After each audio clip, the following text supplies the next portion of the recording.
Hay lugares cuyo nombre se pronuncia en voz baja, no porque las palabras tengan algún poder, sino porque quienes lo han conocido prefieren no despertar lo que duerme allí. En las afueras de Saitama, donde la ciudad comienza a disiparse y las pequeñas comunidades se arraciman alrededor de templos antiguos, existió una vez una casa que los vecinos evitaban mirar siquiera de reojo.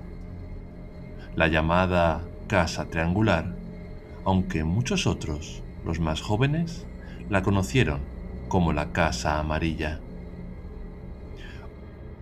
Hoy no queda nada de ella, un simple aparcamiento anodino donde cabe una decena de coches y líneas blancas pintadas sobre grava gris. Pero quienes han vivido suficiente en la prefectura de Tokorozawa aseguran que, si uno se detiene allí al anochecer, puede sentir cómo el aire se espesa, como si algo que estuvo oculto durante décadas siguiera allí, respirando bajo la tierra. La historia, o la maldición, como algunos la llaman, comenzó mucho antes de que la primera tabla de madera fuese colocada en aquel terreno.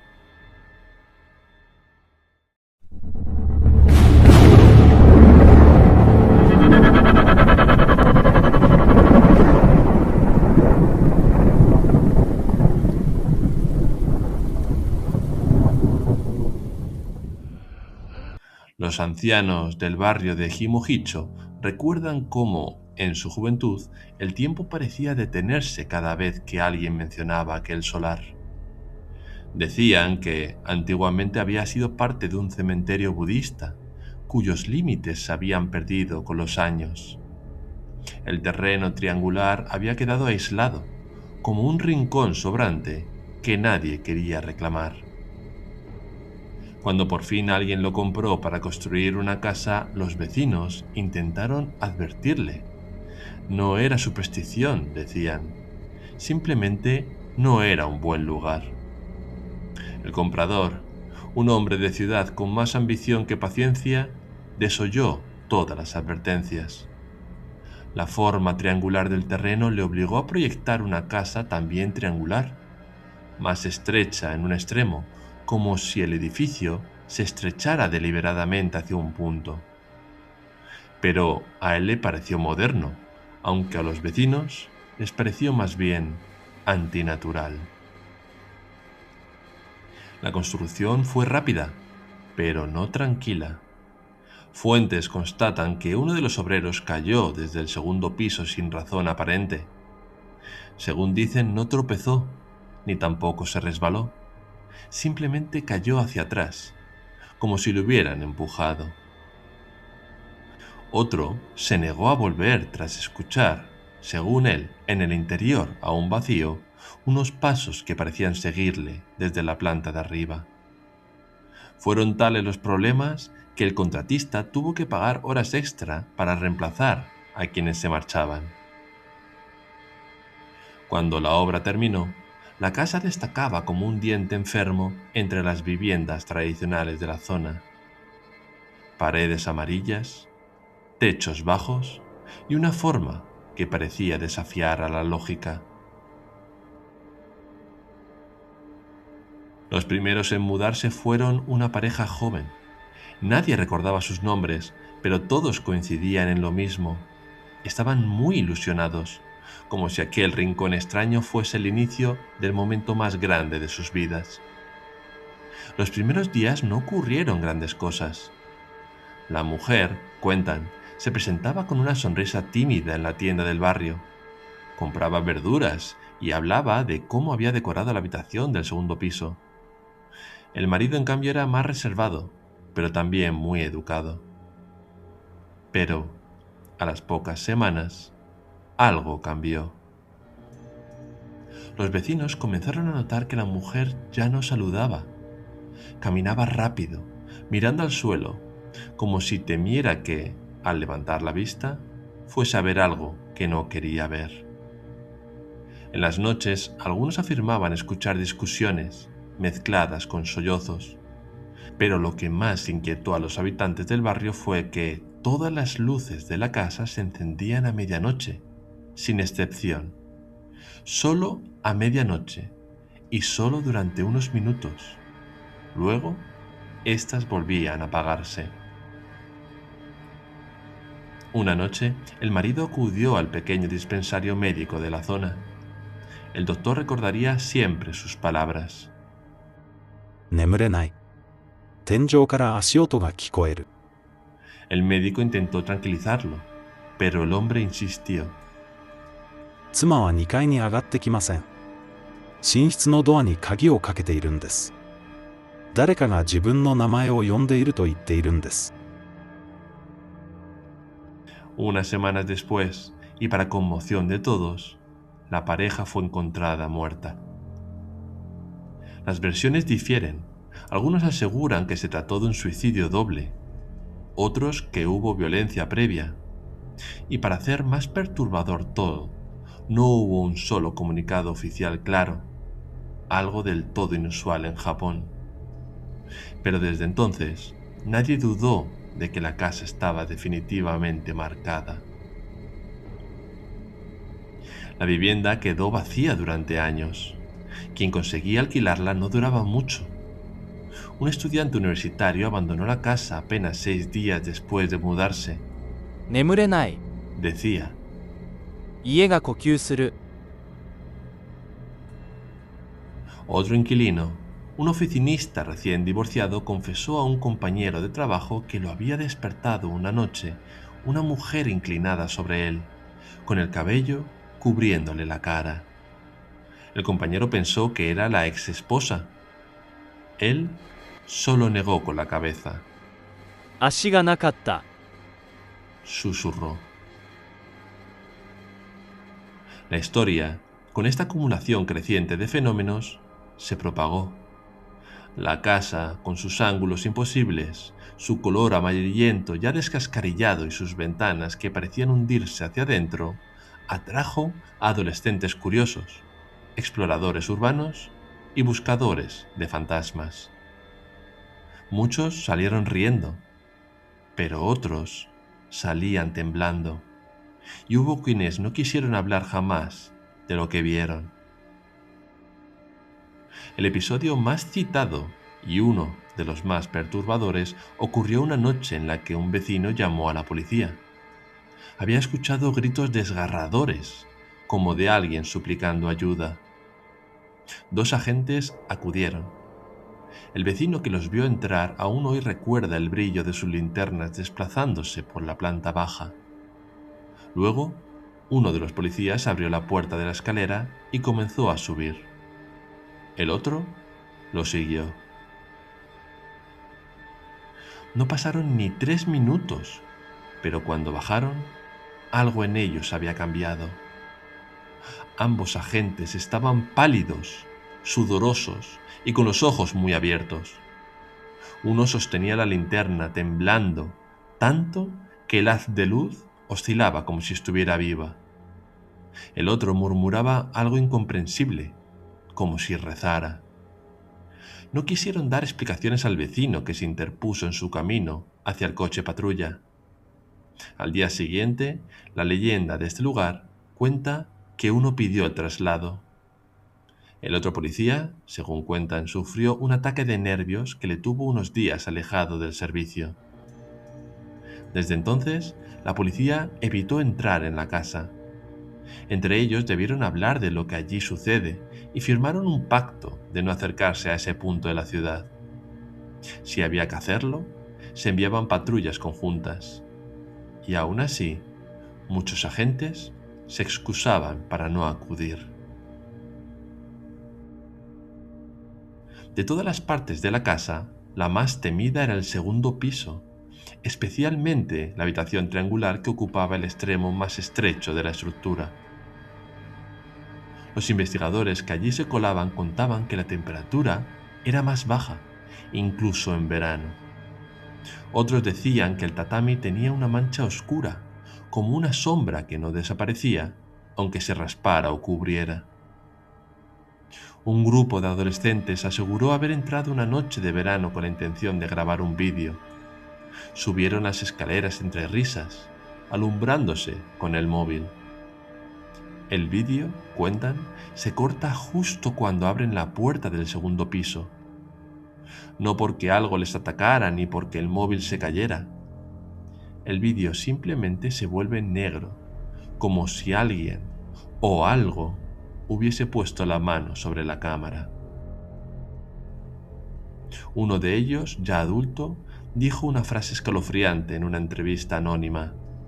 No había nadie allí dentro, dijo, pero tampoco sentíamos que estábamos solos.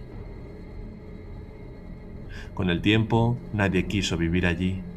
Las ventanas se rompieron, el techo comenzó a hundirse y las paredes se mancharon de humedad. Algunos grafitis aparecieron en la fachada y los vecinos debían llamar a la policía de vez en cuando para evitar que jóvenes borrachos entrasen. Pero algo desconcertante ocurría. Aunque abandonada, las luces seguían encendiéndose a medianoche. No todas, claro, porque la mayoría ya no funcionaba, pero desde la calle se veía un resplandor tenue, como si alguien caminara con una vela por dentro, aunque las ventanas estuvieran rotas y no hubiese electricidad conectada.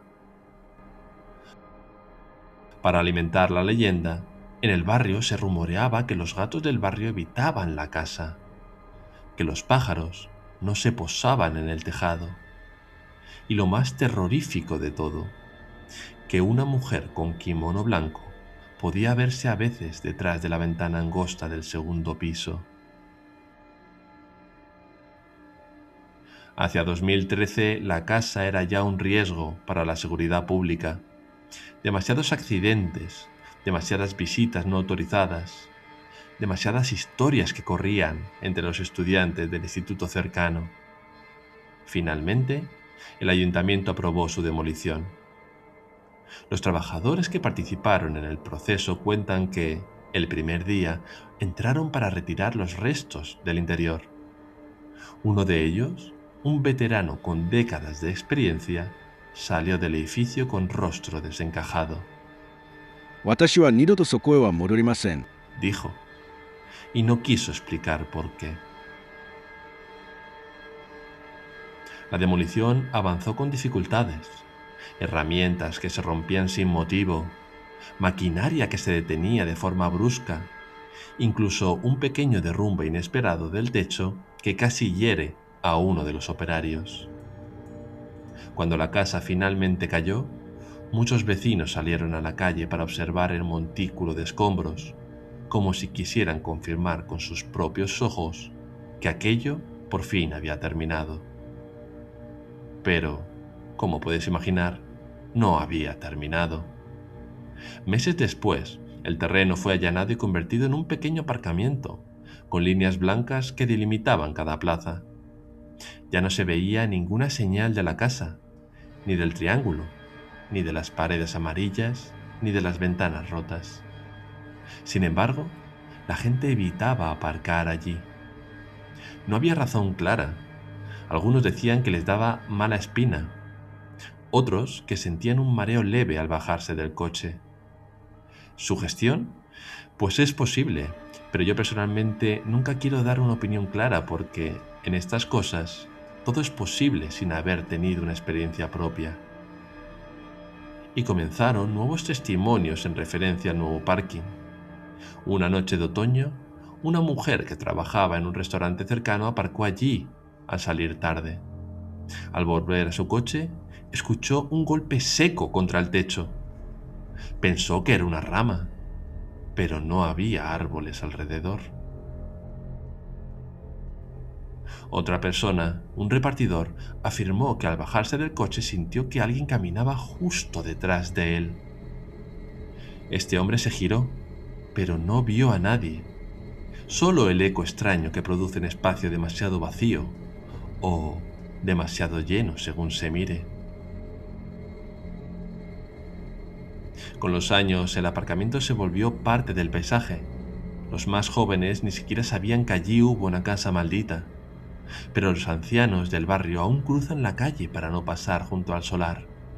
Las madres evitan que los niños jueguen cerca, y algunos trabajadores nocturnos aseguran que, muy de vez en cuando, a medianoche, una especie de luz tenue, como fuego fatuo, parece encenderse sobre el asfalto, justo donde habría estado el segundo piso. Quienes conocen la historia ya no hablan de apariciones, ni de voces, ni de sombras. Tampoco hace falta. Saben que algunas casas desaparecen, pero lo que las habitaba no siempre se va con ellas. Y la casa triangular, esa casa angosta, amarilla, torcida, nacida en un terreno que nunca debió tocarse, sigue ahí, de algún modo. En las historias que los vecinos cuentan a sus hijos, en las miradas que evitan el aparcamiento al caer la noche, en ese silencio espeso que rodea el lugar, como si el aire contuviera la respiración de algo que aún espera, paciente, bajo tierra. Algo, en definitiva, que nunca quiso ser despertado. Con el tiempo, la casa triangular desapareció. Sus paredes fueron derribadas, el terreno quedó llano y silencioso, y solo un aparcamiento ocupa ahora el lugar donde una vez habitaba el triángulo amarillo de madera torcido y ventanas imposibles.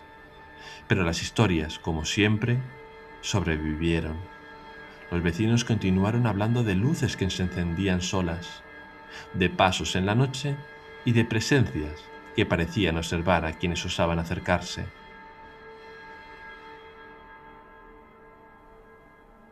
Y entonces, muchos años después, alguien comenzó a contar la historia al mundo de otra manera, en una pantalla de cine. Así llegó la saga Ju-On, con sus gritos desgarradores, su terror que se arrastra lentamente y la figura de Kayako. Parecía surgir de la imaginación de un director audaz. Pero quienes conocían la Casa Amarilla vieron algo más. Reconocieron ecos familiares. La casa triangular, la sensación de que sus paredes aún respiraban, la maldad que se acumulaba en los rincones, o el rencor que no se podía destruir. Cada sombra, cada susurro, cada terror que se mostraba en las películas era un reflejo de lo que alguna vez había existido en Tokorozawa. No hay un certificado que lo confirme, no hay declaraciones oficiales, pero los testimonios de exploradores urbanos, vecinos y reportes de prensa coinciden. Takashi Shimizu, el director, tuvo que escuchar estas historias, las tuvo que estudiar y tomó prestada la esencia de la casa triangular. La inspiración no vino de la ficción, sino de la realidad. La casa que devoró a sus primeros habitantes, que confundió a la policía y que aterrorizó a todos los que se acercaron, se convirtió en el molde invisible de la saga. En otras palabras, Ju-On no inventó la maldición, simplemente la heredó.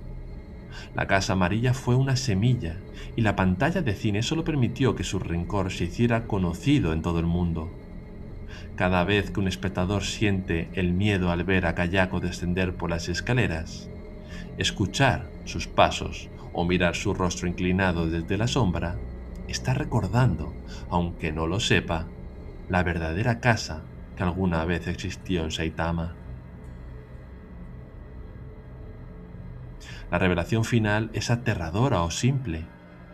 La Casa Amarilla fue real y la saga de Ju-On es su eco eterno. Lo que Shimizu mostró en el celuloide no era pura ficción, era la memoria de un lugar maldito que nunca dejó de existir, pues solo cambió de forma. Y mientras alguien siga viendo esas películas, el espíritu de la casa seguirá vivo, recordándonos que algunas casas no se pueden demoler nunca del todo, porque algunas maldiciones, al igual que muchos sentimientos y sensaciones, son eternas.